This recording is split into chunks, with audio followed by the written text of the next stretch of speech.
Alrighty, I guarantee you there'll be wind noise in some of this because the wind's getting up. I've been playing around to a bit of firewood here, just dropping a few dead branches and a few trees and that. And here I am where I've got all my other trees.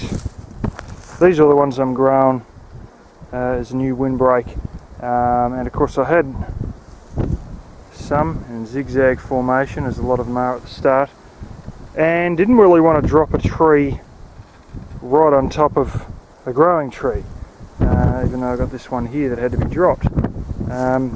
So I'll show you what I've done. It's good to have a decent chainsaw.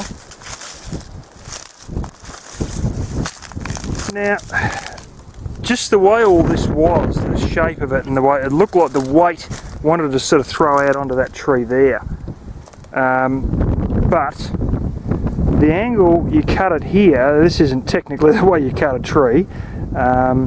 What I've basically done is cut that on an angle because I realised the weight was going to open this up as I was cutting it, because it would start to lean this way. Now, because of the angle there that I was cutting on in that direction, as opposed to just cutting it straight or something like that, it would have fell there. I watched at the angle there and I kept that angle 90 degrees to where I wanted it to fall. And look at this. Hey, there's your line. And it fell pretty much 90 degrees to it. So I could direct it to fall where I wanted it to fall. And I missed that tree and that tree, and I didn't really have an option but to get it very close to this tree, but I knew that this tree was further away.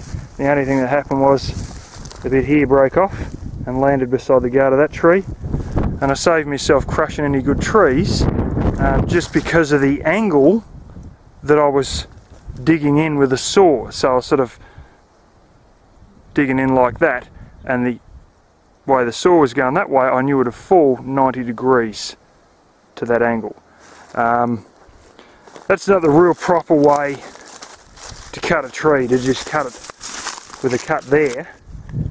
You're supposed to do it slightly different, but I knew it was lightweight enough a tree because it's not a very big trunk, as you can tell, so I'd get away with it. But you can have it and cut it right to the end, and then it'll go and pull down here. So what I've done was I cut part way in here, and then I cut a chunk back in here, and then I kept cutting forwards, and there come a point where it just went and split this part, and the whole lot just fell nice and clean, as opposed to tearing right down here, because I want to keep this at a reasonable height to be able to tow it out.